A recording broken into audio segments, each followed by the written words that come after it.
Well, welcome everyone, and welcome to our Wednesday live at 2 p.m. We're getting into a bit of a roll with this, which is really great. I've got Bram LeGroux. Now, Bram LeGroux, welcome, and Arthur Kalos with me today. And Bram is a Belgian-born psychologist, but what he does now is more around entrepreneurial sales, and he helps salespeople get the best results. So welcome, Bram. I'm really looking forward to having you here today. And Arthur is a financial services entrepreneur. So he's also a very successful financial planner. So welcome, Arthur. Thank you again. Good to be here every week. Yeah, it is good. And I'm Kylie Denton. I'm the owner and director of Performance Advisory Group, and I work with senior leaders in financial services, helping them to create higher performing teams. The last couple of weeks, we've been talking about the 5 reasons as to why clients stop coming to see financial planners. And one of the main reasons is that lack of trust. And we talked a little bit last week around, well, how do we change the way in which we're communicating with our with our clients in order to be able to build that trust? And Bram, I know that you specialise in communication, and it's something that you're extremely good at. So I'm going to pass it over to you first. How do you think financial planners can really build trust with their clients using effective communication techniques? Good one. So I'm put in a hot spot. I like it. Look, I think one thing that I see a lot of people do, and whether they're financial planners or other service-based professionals, accountants, lawyers, engineers, and the likes, is that they always kind of stick to their own way. And that's all fine. It's nice to be like yourself and feel comfortable in, dealing with clients in a way that suits yourself and that makes you feel comfortable. But I think it really kind of disregards like how the other person sitting across of you wants to be communicated to and related to. And I see that there's sometimes often a disconnect there. My boy, he just turned 7 today. He came to me one day saying, "Hey, I've learned about this golden rule in my school." And I said, "Oh, really? What's the golden rule?" And he says, "Yeah, treat people the way that you want to be treated." And I had to really bite my tongue because I thought like, oh my God, are they still teaching our kids this sort of stuff today? Because that just keeps everybody connected to treat people always the same way as you want to be treated. And really science, psychology, neuroscience is very unequivocal about it. It only works a percentage of the time. And so if I need to kind of really like make it down, like really bring it back to financial planners, it works roughly 49% of the time if you're lucky. And if you're really bad, it's only 12%. So this is just numbers here. This is statistics that I can bring it back to. And what I'd rather like people to first embrace is the notion, which is my golden rule, not the one of the school, which is saying treat people the way that they want to be treated. So if somebody, for example, is a bit more cautious, a bit more traditional, is a bit more introverted, as we sometimes describe people that don't say much, guess what? You will not need to try and adapt your style to make them feel comfortable, because trust will come when people recognize you as somebody that does the right thing by them, not by you. And on the other side, for example, if you have somebody who's really flamboyant, social gregarious, a social butterfly, as I call them, very many people in sales and in business are in that sort of boat. Well, guess what? As a financial planner or as a trusted advisor, you want to position yourself as somebody who kind of goes along with their fast pace, that kind of puts the spotlight on them, that allows them to have a lot of fun, not just be dry on information. And you see the dynamic can be very different already there. And that's just 2 examples here that I'm sharing with you. So first, 2 things that I wanted to share with you is, number 1 is treat people the way that they want to be treated, not how you want to be treated, because that will really propel rapport building. The second one then is to really switch gears with your clients, read them and treat them again then in a way that suits them. If they feel comfortable, chances are that you're going to go up the brain elevator, which we spoke about some time before, and where you actually will be able to access your advice once you have satisfied the emotional parts of the brain. Then you can start talking logical stuff, factual stuff, information, and the likes. But as you said it really nicely, Kylie, trust is the first thing. So you need to first build the emotions right so that you can then go to the logical parts in the brain. Anyway, that's for me. Yeah, you make a good point. But what might be some of the things that a financial planner might do in those first couple of minutes that would help to build that trust? Because I think that's, often what I find with financial planners is that rapport building stage is they're not sure when it should end until they move into the business end of the conversation. And I normally give them an approximate time of how long they might stay in that space for before they need to get into the business end of the conversation. But what would you suggest that they could do to start to build that? Excellent question. And I'm sorry, I have to deviate a little bit with a bit of a tangent alert. I think really what a financial planner should be doing is first do the preparation before the meeting happens, which means they need to realize who they are going to meet with before they walk into the room. Because we all know there's a 7-second rule that says the book is going to be judged on its cover, which is us as financial planners or trusted advisors. We're going to be judged within seconds, not minutes. So we haven't got time to wing it in the first few seconds. So first thing is preparation, which means, for example, you check out people's LinkedIn profiles, or you check out other things where you can read about them so that you know who you will be talking to. That's just one way. But let's just say that we're in the meeting now and we already know who we got in the room. There's two different things where very easily you can start building trust by doing the right thing by the client, which is, for example, if they are fast-paced, most financial planners tend to be slower paced.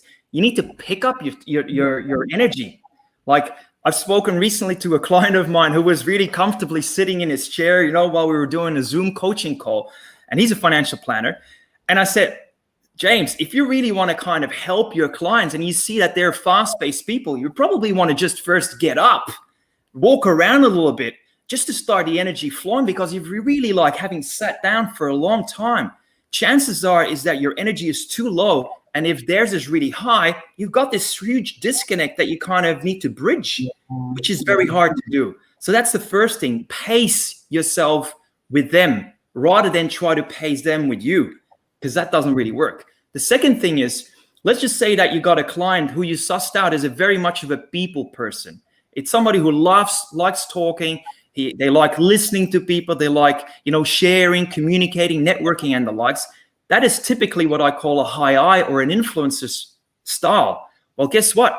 Most financial planners are not really geared for that sort of rapport building, because their style is very different. And therefore, they need to start going away from too much business or too much airy-fairy stuff and go a little bit more to conversations about what they did on the weekend.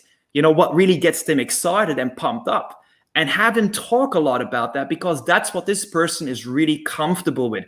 The thing is here, I use comfort all the time as a main reason, because you first want to get people feel that feeling.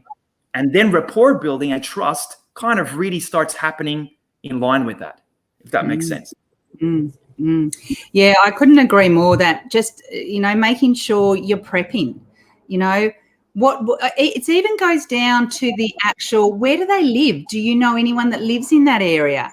Do they have children? Do they go to school? Are they similar ages to you? Normally we know a little bit about our client. They're not just a cold client walking in to sit down and have a meeting with us. So those little bits of connection where we can feel like we're connecting with them is absolutely critical. So I love that. Arthur, what about yourself? What do you see that works in this space around building trust? I think Bram did an excellent job of giving us a real good framework to think through. And it got me thinking, to be quite honest, on the call.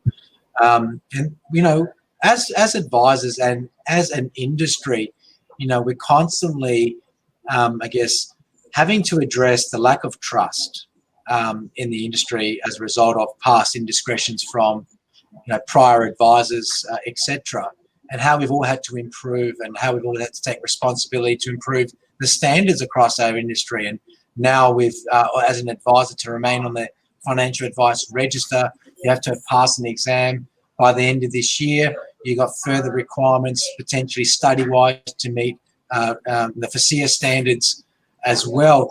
I think trust in the industry from a macro level will grow and improve and be restored once the public really starts to understand that to be a financial planner with that title, or financial advisor with that title in industry, there's got to be certain standards that you must meet to enter and to retain that status. I think that trust will come about in due course and in time as a profession, we step up and we're now then seen in a different light, and time takes its path.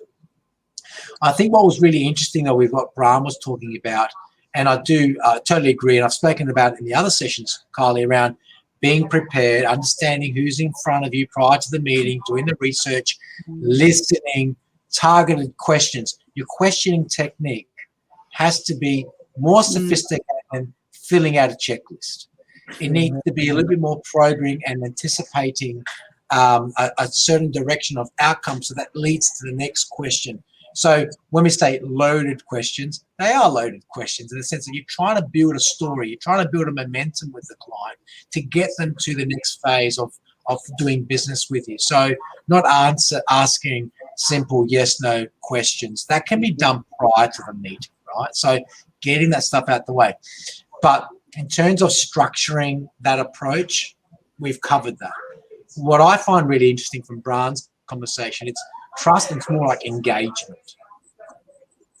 And through engagement, you build trust. And so the points that I took out from Bram's, comments were more around how do I engage a client within the first 30 seconds of that meeting? And then I think the next time wave is like 3 minutes. And if you don't have them engage into what you're talking about within 3 minutes, the next half an hour is a complete waste of time. There's no rebound, right? It's like you're trying to chase down an 8-goal, I won't say 8-goal because it is possible, a 15-goal deficit at three-quarter time. It's just not going to happen, right? So I thought that was really important, is around how you engage the client in that meeting, and at the same time allow all the work that we're doing as an industry to restore trust. But the focus really is on engagement, and the techniques that Bram's talking about is really important. If you don't naturally engage with your target audience because your communication type is of a certain genre, understanding who is across the table prior to the meeting so that you can adapt your style, whether it's, before the meeting, do you jump up and down a bit to liven up a little bit? Do you have to be a little bit more high energy to communicate? I mean, I'm a high energy guy. I'm very fast paced. If I get into a meeting and someone's really slow, mate, it's like, for me, I'm out. Like, send me a lifeline already. Like, get the lifeline. Rescue me, please. And it's hard, and there's no disrespect to that because they're probably honestly trying to do a good job. But it's like, I'm not discrediting them. It's not that I don't trust them. It's I just don't engage with them. Yes. I think there's trust, one, but it's also, do I want to work with this person? Is kind of like the next level as well, right? So if they're in front of me, if you're in front of someone as a financial planner, they probably do have a level of trust because you carry the title and you've probably come recommended. But are you engaging with them so that you can continue? It's a good point there. I think a lot, just Kylie, I'd love to hear also what you're thinking, knowing exactly that you work a lot in the emotional intelligence space with your leaders. I think it's really like, whether Arthur talks about engagement or we're talking about trust, all these emotions that are a byproduct of what we do in our behaviors as trusted advisors, they really stem from developing a muscle in our brain called emotional intelligence, isn't it? Mm-hmm. Yeah, and this is it's interesting because part of my program when I work with financial planners around how to have these conversations, I touch on and get them all to do an emotional intelligence test. But so the one, they can understand their gaps, okay, first and foremost, because there's 5 quadrants in emotional intelligence, and the first one is self-awareness, okay, and that's the foundation. So if you've got no self-awareness, then you're going to lack empathy, you're going to miss cues, you're not going to be able to regulate your own emotions or even engage that self-management and relationship management with others as well. So I think for many, I think it's a really good opportunity, one, to just get aware, be aware, be observant, okay? Observe body language, okay? What are the words they're using? Are they fast? Are they slow? Are they excited? Are they just concerned? Are they worried? Are they scared? You know, using your own emotional intelligence is really important to identify other people's behavior. But it's also to be able to regulate yourself. Like, as you said, Arthur, is if someone comes in and they're low energy and I'm high energy, well, then you have to kind of balance that out. Okay. You have to go, right, whoa, I need to slow down a bit because they're not going to go as fast to me. It's a bit like the tone, you know, we can't be talking too fast if someone's just not getting it. Okay. So using the emotional intelligence, one, will allow you to be more aware of it. Okay. And don't forget, like, IQ's inbreediness. Okay. But EQ is something that's learned. It's a learned skill. So we can still continue to develop this. So one, getting a bit more self-awareness is critical. What's happening in the room? What's happening with me? How are my feelings even before I get in that room? Did I just get off the phone to someone and just have a horrible conversation? Or did I have a fight with my husband this morning before I left from home? You know, so it's one, being able to have that self-awareness of your own emotions, but then really identifying and picking up on the people in the room as well. People like to feel heard. They like to know that you understand them. So using your emotional intelligence really makes a difference with that as well. You know, that EQ is critical from my perspective when we're trying to build trust. Preparation is critical, okay, which is what you were talking about, Brahm. And also, I cannot stress the importance, Arthur, around those questions, okay? And I even go to the point of I want more emotional questions, okay, because they're the questions that are going to create an emotion about the products, services, or solutions that you offer me. So what I actually do with financial planners when they're prepping, like you were talking about, Brahm, is, you know, clients coming in because they're a pre-retiree, or you know, clients coming in because they want to talk about an SMSF or a retirement planning or whatever it might be. So I want the financial planners to look at the questions that I've given them in the training and pick 5 to 10 of them. And those 5 to 10 questions go on the agenda, okay? Because when a client thinks that you've actually prepped for the meeting, you've instantly already gone above and beyond what many others do. So that preparation is key, and using those questions are key too. So true. And look, maybe just one thing. I think you kind of alluded to it briefly when you said self-regulation. You know, as part of one of the facets of emotional intelligence. I think one of the things that you really want to do is to ensure that your energy is in the right place when you're meeting them and you're taking them on a journey. Let's be honest. A lot of people, especially right now, as we know, there's a high number of, for example, Australians that are non-advised yet, or they've been let down by previous advice, and therefore people feel burned. So there's distrust there. So there's the people that just don't know. And if you don't know, you kind of get scared about what you don't know. But then there's the people that have had an experience and it was a negative one. And it's like, well, all these people now, they are looking for a trusted advisor. And you need to kind of really make sure that you're in a good frame of mind, yes, logically, but emotionally, that you can channel yourself to be the best possible you when they meet you, when they have a chat to you over the phone, when you know, somebody refers them to you and it's your first touch. You might just be bumping into each other at a networking function for all I care. So it's just self-regulation is key.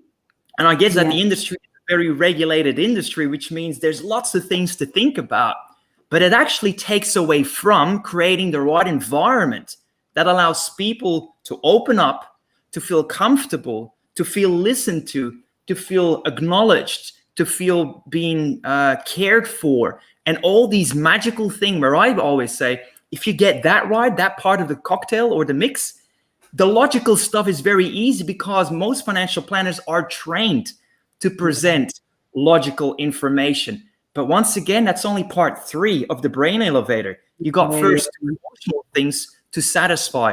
It's the part of it's how the evolution has created our brain, and we might as well work with it rather than work against it. Yeah. Do you know what? I'm just going to add to that, and then I'll pass over to Arthur for any other comments. But you know, one of the most important questions I think an advisor can ask is to their client, and I've got many of them, so this is only one of them, but it is, what kind of advisor do you need me to be for you? Okay. You know, because if I can deliver what you want me to be, then we've got trust. Okay. If you ask me what you want me to be, and I tell you what kind of advisor I need, and you deliver on that, then I'm going to trust you. Okay. I think a lot of financial planners forget to ask it, or they might say, have you ever had a financial planner before? Or what's been your experience? Whereas I want them to go, what kind of financial planner do you need me to be? Okay. Do you want me to be hands-on?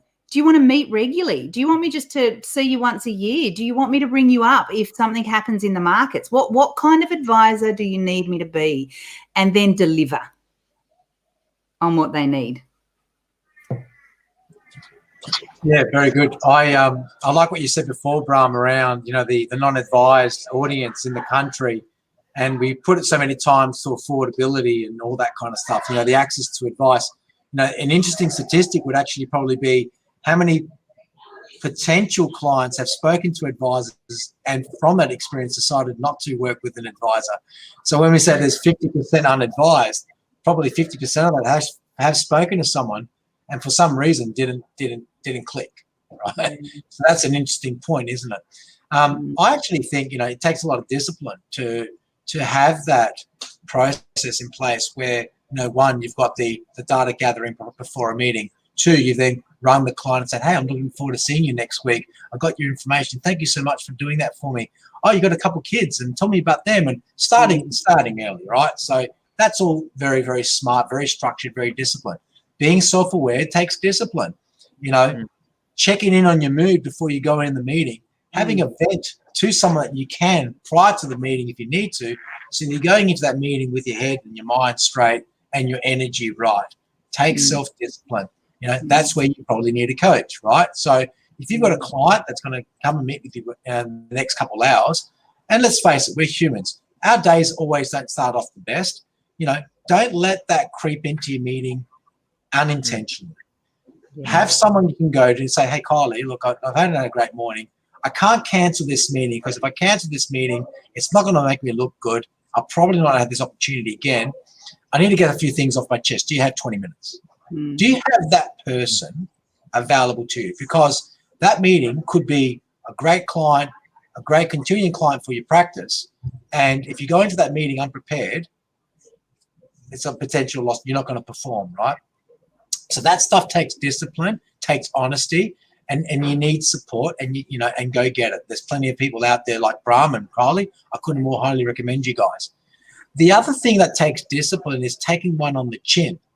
And what I mean by that is when a client leaves your practice, do you actually do an exit meeting with the client? Because there's a lot that can be learnt from that, and there's a lot that you can, you know, take on board and actually stop from having that occur again because of a root cause issue. So I'm actually got a client right now that's not renewing and not opting in. This is a client of mine for 4 years. Now I reallocated that client to another practice, another plan in my practice, and I think that's where the change of mood has occurred. So as these practices grow, you've got to always maintain that if you're going to put on advisors, you're going to reallocate your clients and establish pods and portfolios associated to servicing planners. That client that you might be reallocated, join your practice because of you as the principal. How's that? Who have you recruited? Are they like you? Are they as aware as you? Do they have the same skills that we're talking about so that they can continue connecting with the clients that have been allocated to them so that the practice doesn't lose revenue? Because as the principal, as you're growing, you can't continue seeing your 150 clients a year. You need to start to deleverage, employ new transition planning, succession planning without risk of loss. So all very important that those skills have to be transcended. So again, who do you work with to convey or even understand, like half of what we do because we've been doing it for such a long time. We don't even realize what we do half the time, good or bad. So first things first, understand your self-awareness, but also the things that you're doing well. How do you help that transcend into your business so that it can move through and permeate? And then the things that you're not doing so well, how do you stop those from hitting through the business as well? Yeah, beautiful. I'm quite conscious of time, but I'm really keen to also share with you a webinar. Or Brahm, would you like to talk about the webinar that we're going to be running in the next couple of weeks? Of course, gladly. So look, everyone, Carly, Arthur, myself, we have pretty much created a new webinar series, which is coming up to the second edition now. It will be on Tuesday, the 24th, 27th. April, yeah. That's right. And Friday, the 30th of April, which means in that webinar, we'll take you on a journey for an hour, especially if you're in the market to grow your practice. And I'm not by any means now suggesting growing just by buying another book. I'm talking also organic growth. So if you're looking for proven ways on how financial planners can grow in 2020 and 21 and beyond, you'll be very delighted to join us in there. It's a live webinar. There's no replays. It's really live. And there's 2 specific dates and times in the day. So afternoon or morning, you can basically join us. All you got to do is to hit the link that we will be posting somewhere below this video. And yeah, we'll see you then in the live webinar. Yeah, beautiful. Thanks, Brahm. And we're actually, what we believe as a team, us three, is that there are 3 fundamentals to growth. Okay, and we're going to touch on those 3 fundamentals so that you're really clear on whether or not you got it covered or whether or not there's a gap, and potentially how you need to close that gap. So we're also going to allow question time. So if you've got questions about any of those areas as well, we'd welcome to answer them as well. Thank you, as always, Arthur and Brahm. Love having a chat with you and sharing what we know and have experienced within the financial services industry, and just our background in psychology as well, and how it relates to the financial services industry. So thank you. Have a great week, and I'll see you soon. Thanks, everyone. Bye-bye.